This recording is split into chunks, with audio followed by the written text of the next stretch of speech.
خریدار میرا سونا نبی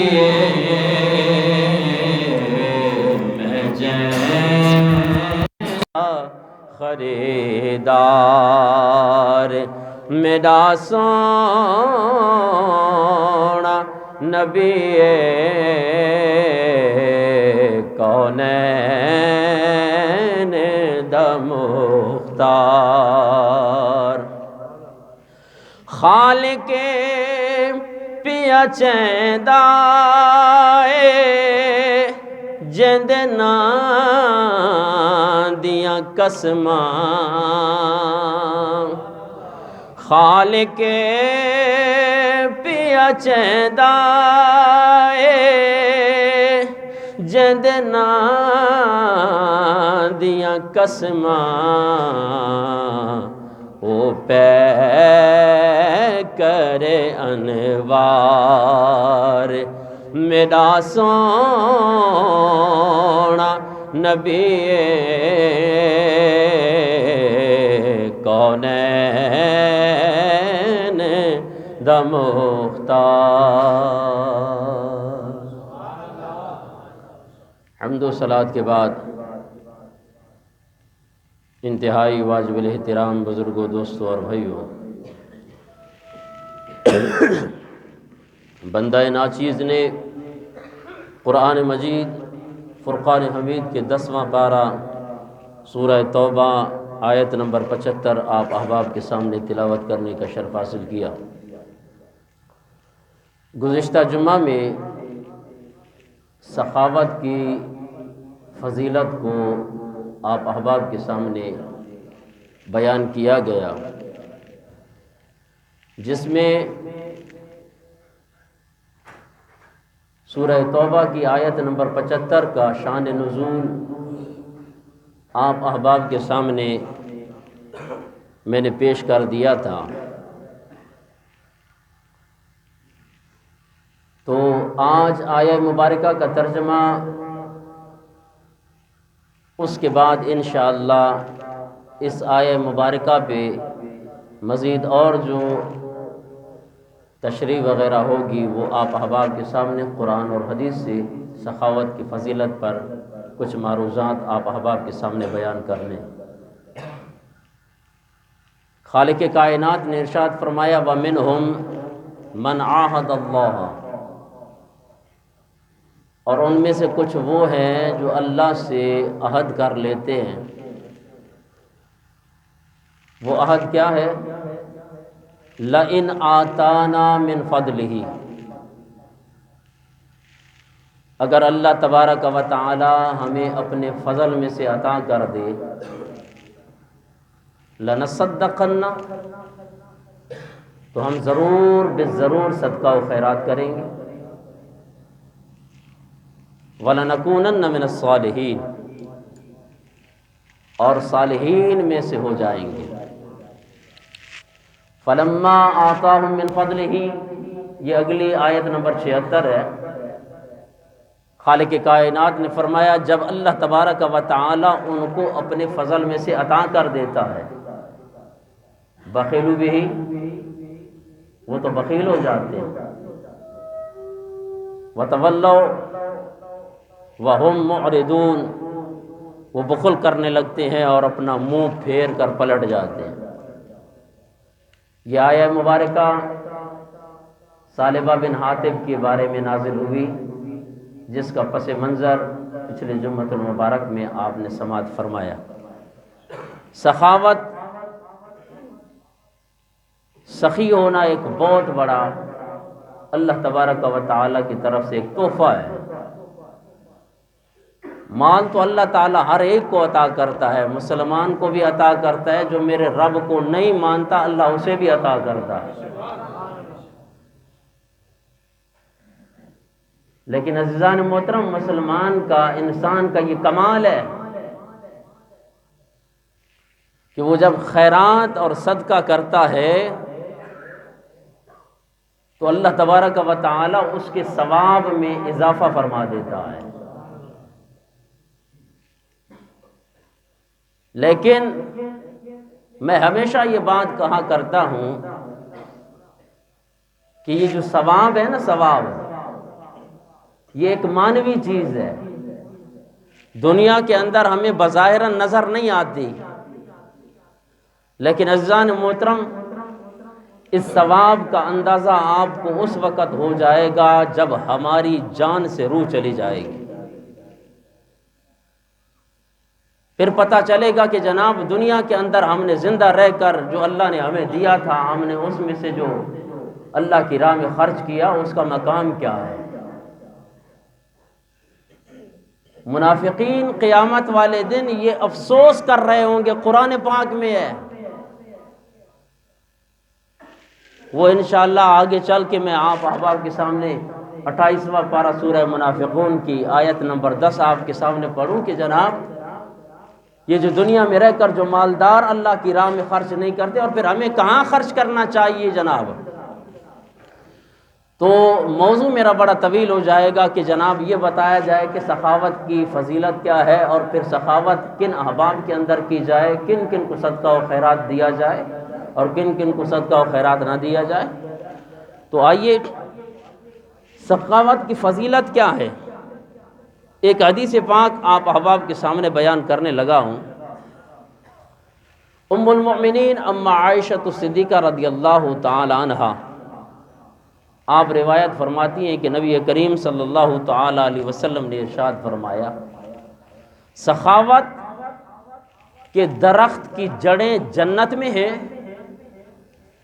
اور اس کی ٹہنیاں دنیا کے اندر ہے۔ میرے آقا نے فرمایا جو اس ٹہنی میں سے کچھ بھی لے لے گا اللہ تبارک و تعالی اسے جنت عطا فرمائے گا۔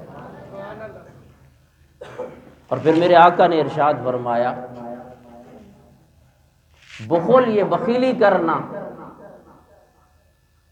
کنجوسی، یہ بخل کرنا، یہ بخل کی جو جڑیں ہیں میرے آقا نے فرمایا اس کی جڑیں دوزخ میں ہیں، اور اس کی شاخیں، اس کی ٹہنیاں اس دنیا کے اندر ہے۔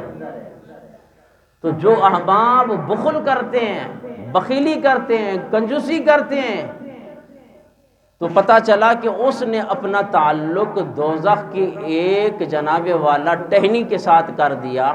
میرے آقا نے فرمایا پھر وہ ٹہنی کے ساتھ جب اس کا تعلق ہو جائے گا، کیونکہ اس کی جڑیں دوزخ کے اندر ہیں، سخاوت کی جو جڑیں ہیں وہ جنت کے اندر ہیں، اس کی ٹہنیاں دنیا کے اندر ہیں۔ میرے آقا نے فرمایا جو سخاوت کی ٹہنی میں سے کچھ بھی تعلق رکھ لے گا اللہ تبارک و تعالیٰ اسے جنت میں داخل فرما دے گا، اور بخل کی جڑیں جہنم میں ہیں، دوزخ میں ہیں، اور اس کی ٹہنیاں اس دنیا کے اندر ہیں۔ انسان اگر بخل کرے گا تو گویا کہ اس نے اس ٹہنی کے ساتھ تعلق رکھا ہے، تو میرے آقا نے فرمایا وہ بخل کرنا اسے دوزخ میں لے جائے گا۔ اور پھر میرے آقا نے فرمایا اپنے لیے، یہ حدیث چل رہی ہے کہ اپنے لیے اور اپنے مردوں کے لیے صدقہ و خیرات کیا کرو، یہ میرے آقا نے خود تعلیم دی ہے۔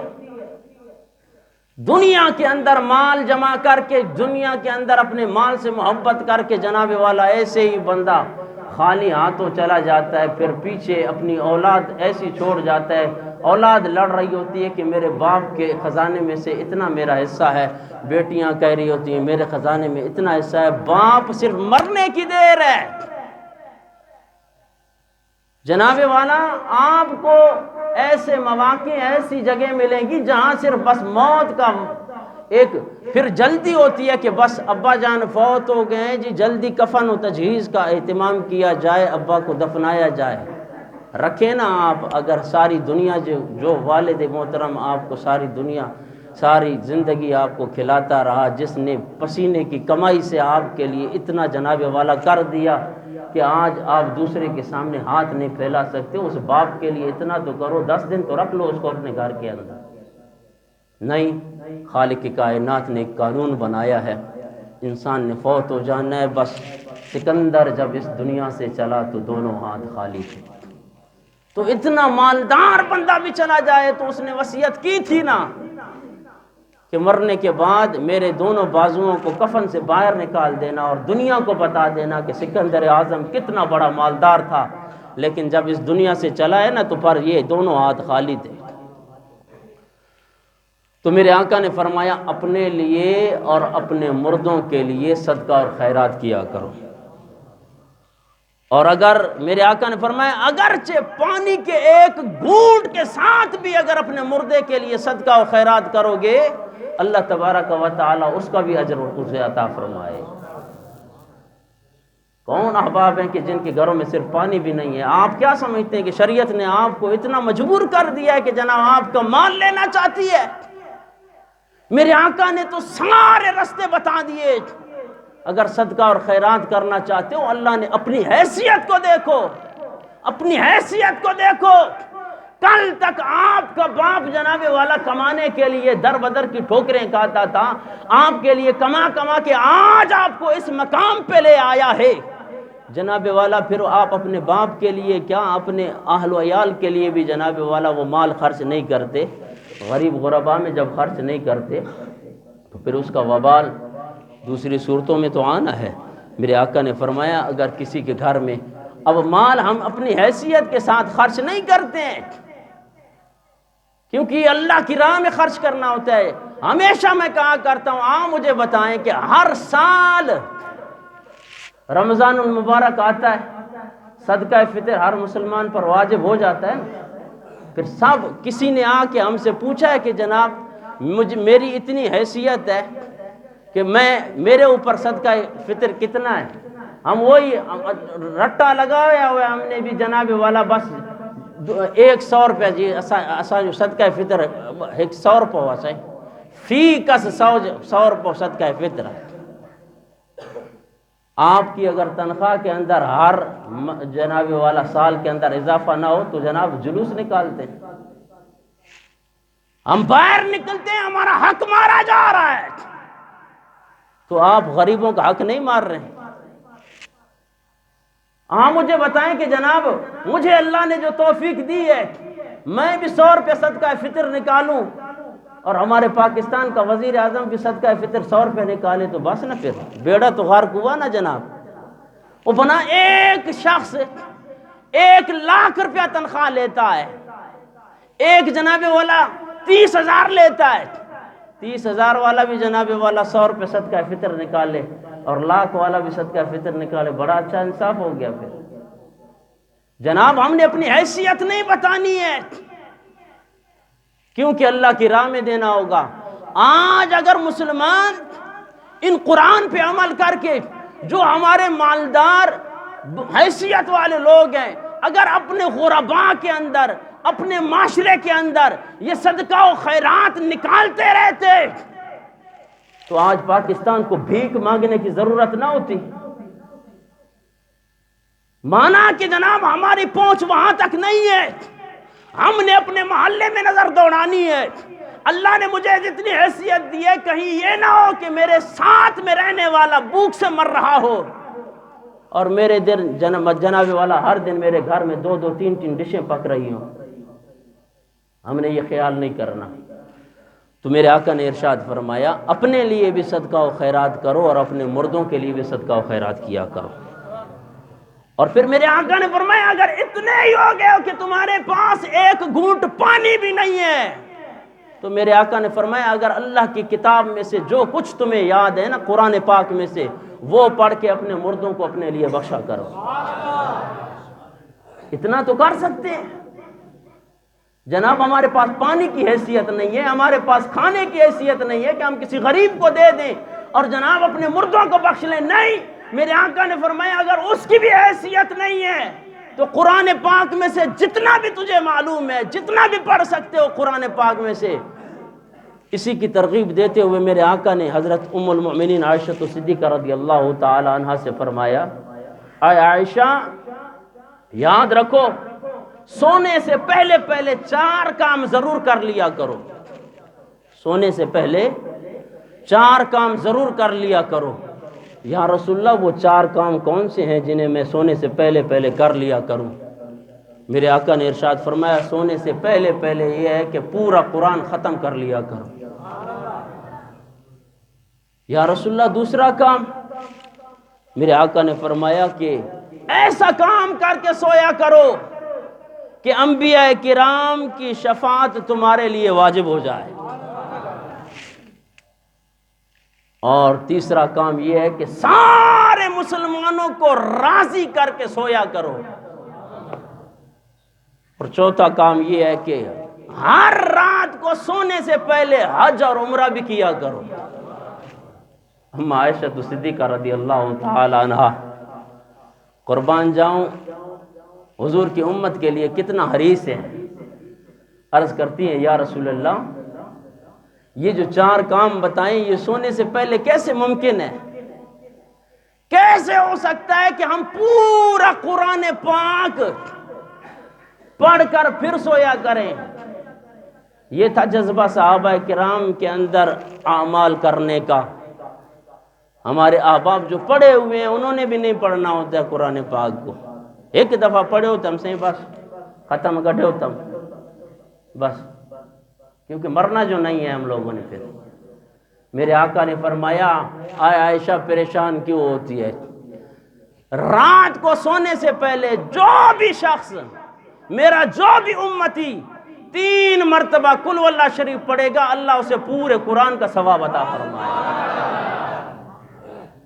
ہم اتنا بھی نہیں کر کے سوتے، پھر ہمیں پریشانیاں ہوتی ہیں کہ ہمارے گھروں کے اندر برکت نہیں ہے۔ بھائی جو آپ کو قل هو اللہ احد اللہ الصمد لم یلد ولم یولد ولم یکن له کفوا احد، اصل بات یہ ہے کہ جب ہمارے بڑے بڑے وزراء کو قل واللہ نہیں آتی، پریشانی تو ہے نا، پھر کہاں سے پڑھنی ہے ہم لوگوں نے جناب؟ بڑے بڑے وزراء، بڑے بڑے جناب والا، بڑے بڑے وکلاء جن کو قل واللہ پڑھنے نہیں آتی ہے، ہمارے وزیر ہیں، ہمارے اعمال ہیں، ہم نے ان کو پہنچایا وہاں پہ۔ جس کو قرآن پڑھنا نہ آئے وہ اس چیز کا اہل ہوتا ہے کہ وہ ہمارے معاملات کو سنبھالے گا؟ میرے آقا نے فرمایا جو سونے سے پہلے 3 مرتبہ قل واللہ شریف پڑھتا ہے اللہ اسے پورے قرآن کا ثواب عطا فرما دے گا۔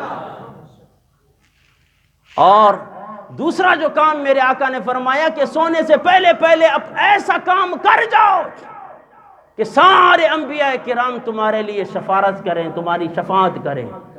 میرے آقا نے فرمایا اس کا حل یہ ہے کہ مجھ پر اور انبیاء کرام پہ ایک بار درود پڑھ لو، سارے انبیاء کرام آپ کے لیے شفاعت کریں۔ ہم سے ایک بار اپنے نبی پر اور انبیاء کرام پر سلام پڑھنا نہیں ہوتا، ہم 12-2 بجے تک جاگتے رہیں گے۔ فیس بک، وہ ہم تو فیس بک کی جناب والا مفتی بنے بیٹھے ہیں، بس وہ جب تک نہیں دیکھیں تو ہمارا جناب والا ہمیں نیند نہیں آتی۔ یہ کہاں سے کریں گے؟ 3 مرتبہ قل واللہ پڑھنے کا ٹائم جو نہ ہے مول صاحب ماں صاحب کیے کرا، وہ جناب 3 بار قل واللہ پڑھو تو اللہ تبارک و تعالیٰ پورے قرآن کا ثواب عطا کرتا ہے۔ اور سونے سے پہلے جو ایک بار درود شریف پڑھ لیتا ہے سارے انبیاء کرام اس سونے والے کے لیے سفارش کرتے رہتے ہیں۔ اور پھر میرے آقا نے ارشاد فرمایا تیسرا کام کہ سارے مسلمانوں کو راضی کرو۔ اب کس کس کے گھر جا کر کون کون کس کو راضی کرتا ہے؟ جو اپنے بھائیوں سے لڑتا ہے وہ اپنے بھائیوں کو راضی نہیں کرتا ہے، پھر جناب ہم نے سارے مسلمانوں کو کیسے راضی کرنا ہے؟ میرے آقا نے فرمایا کہ جو مومن مسلمان اس دنیا سے ایمان کی حالت میں فوت ہو گئے ان کو کوئی پڑھ کر بخش دیں گے تو گویا کہ آپ نے سارے مسلمانوں کو راضی کر دیا ہے، وہ سارے مردے آپ سے راضی ہو جائیں گے۔ ہم تو اپنے ماں باپ کو نہیں بخشواتے تو باقی مسلمانوں کو کیا بخشوانا ہے؟ ہم تو بس جنازوں پڑھ، بس جلدی مولوی صاحب اسا کے ٹائم نہ ہے، جنازوں پڑھ، دعا بھی نہیں ہے الیاذ باللہ۔ آج کل ایسے احباب پیدا ہو گئے، جنازہ ہو گیا بس اٹھائیں جنازے والا چارپائی بس دفنا دے جی، اس مردے کے لیے کوئی دعا ہی نہیں ہے۔ وہ کل تک ہمیں کہا جاتا تھا جناب یہ احباب پیروں سے مانگتے ہیں، اب ہم رب سے مانگ رہے ہیں پروردگار ہمارے اس مردہ کو بخش دے۔ اس میں بھی تکلیف ہو گئی، یہ بھی بدعت تھیندی پیا الے پکیڑو دین آسان کی سمجھاؤ سے، صحابہ نے مانگی، حضور نے مانگی، ارے دعا سے کس نے روکا ہے؟ میرے آقا نے ارشاد فرمایا الدعاء مخ العبادہ، دعا مانگنا یہ عبادت کا مغز ہے، اور عبادت کرو اور جناب والا دعا نہیں مانگنی، عجیب بات ہے۔ تو میرے آقا نے فرمایا اگر تمام مومن مسلمانوں کو راضی کرنا چاہتے ہو 3 بار قل واللہ پڑھ کر سارے مسلمانوں کو بخش دو، گویا کہ سارے مسلمان آپ سے راضی ہو گئے۔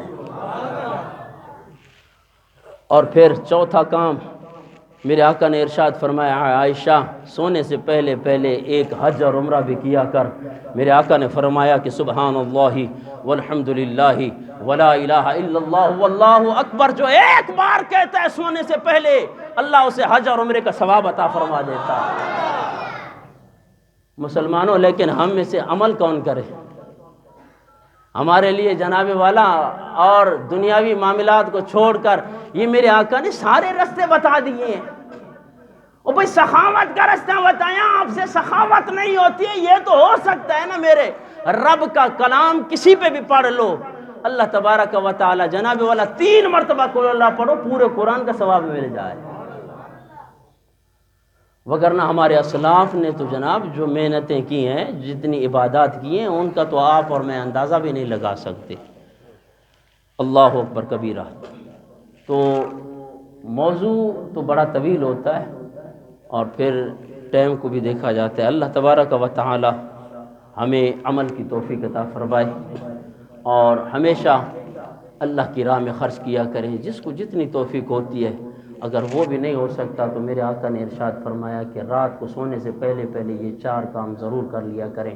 3 مرتبہ قل اللہ شریف پڑھ لیا کریں اور حضور نبی کریم صلی اللہ تعالی وسلم پر اور انبیاء کرام پر درود شریف پڑھا کریں، اور اس کے بعد اپنے مردوں کے لیے مسلمان مومن جو اس دنیا سے ایمان کی حالت میں چلے گئے ان کی بخشش کے لیے اگر قرآن میں سے نہیں آتا ہے، میرے آقا نے فرمایا اپنی سندھی زبان میں بولو یا اللہ مومن مسلمان کے بخش، یا مولا انہیں جی قبر جمتوں جو کو اپانجی رحمتیں جو نزول فرما، یہ تو آتا ہے جناب والا، یہ بھی پڑھیں گے اللہ اسے بھی قبول فرما دے گا۔ بھائی اللہ تو دلوں کی جو ہے نا وہ جانتا ہے، آپ کی نیت درست ہونی چاہیے، یہ جذبہ تو پیدا ہو نا ہمیں۔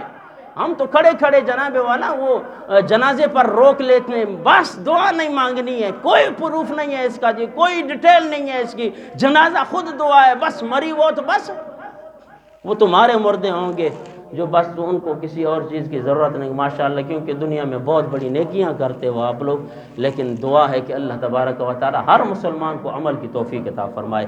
وما علیہ الا البلاغ، احباب نے سنتے نہیں پڑھی ہو۔